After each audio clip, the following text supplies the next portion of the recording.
अस्सलाम वालेकुम। आज हमारे साथ मौजूद हैं डॉक्टर हारिस।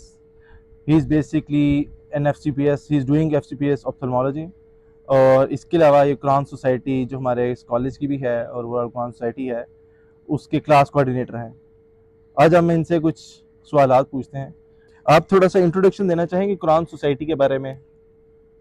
हाँ, देखें, कुरान सोसाइटी शेख ज़ैद में बनाने का इंट्रोडक्शन तो ये है कि जिस तरह बाकी सोसाइटीज़ होती है ना, हमने एक सोसाइटी एक ऑफिशियल लेवल पे इसको करने के लिए ना कुरान की टीचिंग्स को, इस्लाम की टीचिंग्स को ऑफिशियल लेवल पे लेके आने के लिए हमने ये सोसाइटी बनाई है।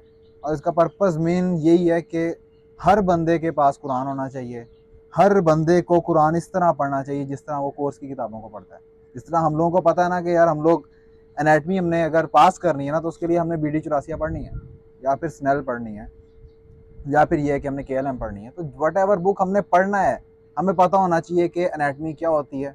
और या फिजियोलॉजी का है तो हमने गाइटन पढ़नी है, फिर दोस्त पढ़नी है, वट एवर बुक हमें कॉन्सेप्ट होना चाहिए।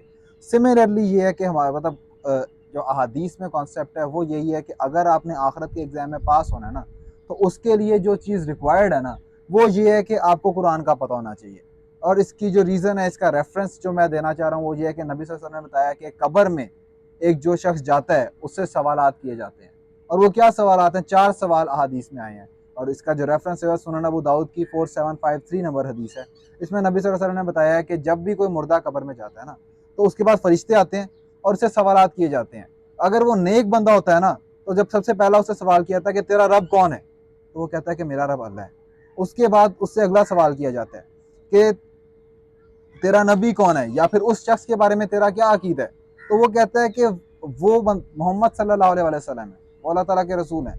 और उसके बाद जब उससे तीसरा सवाल किया जाता है कि तेरा दीन क्या है, तो कहता है मेरा दीन इस्लाम है। तो उसके बाद जब चौथा सवाल है ना, जो सबसे इंपॉर्टेंट है इन सारों में, उससे पूछा था कि तुझे पता कैसे चला इन सारी बातों का, मतलब तूने कैसे प्रिपेयर किया, तुझे कैसे सही आंसर मिल गया इस किताब का, इन क्वेश्चंस का। तो वो बताता है कि मैंने अल्लाह की किताब पढ़ी थी और उसके ऊपर यकीन किया था। तो ये इतना इंपॉर्टेंट है कि जो फर्स्ट स्टेप है ना हमारा, जो मरते साथ ही जो एग्ज़ाम हमारा शुरू हो रहा है, तो जो फर्स्ट स्टेप है उसके अंदर हमारे लिए ये चीज़ जो एबल करेगी हमें कि हम उसके आंसर दें, कब्र में जाके हम कामयाब हो सकें। और नबी सल्लल्लाहु अलैहि वसल्लम की हदीस है कि कब्र आखिरत की मंजिलों में से पहली मंजिल है, जिसकी ये मंजिल आसान होगी उसकी बाकी सारी मंजिलें आसान होंगी।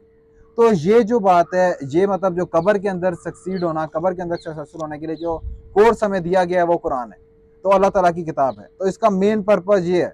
तो इसीलिए हम ये चाहते हैं कि हर बंदे ने, क्योंकि कब्र में जाना है, हर बंदे से ये सवालात होने हैं। एक आलिम से भी यही सवाल होने हैं, एक आम बंदे से भी यही सवाल होने हैं, एक प्रोफेसर से भी यही सवाल होने हैं, चाहे वो डॉक्टर बन रहा है चाहे नॉन डॉक्टर है, सब लोगों से ये सवाल होने हैं। तो हमें इस चीज़ के बारे में विजिलेंट होना चाहिए कि हमने इनका आंसर देना है, हमने इनके लिए प्रिपरेशन करनी है।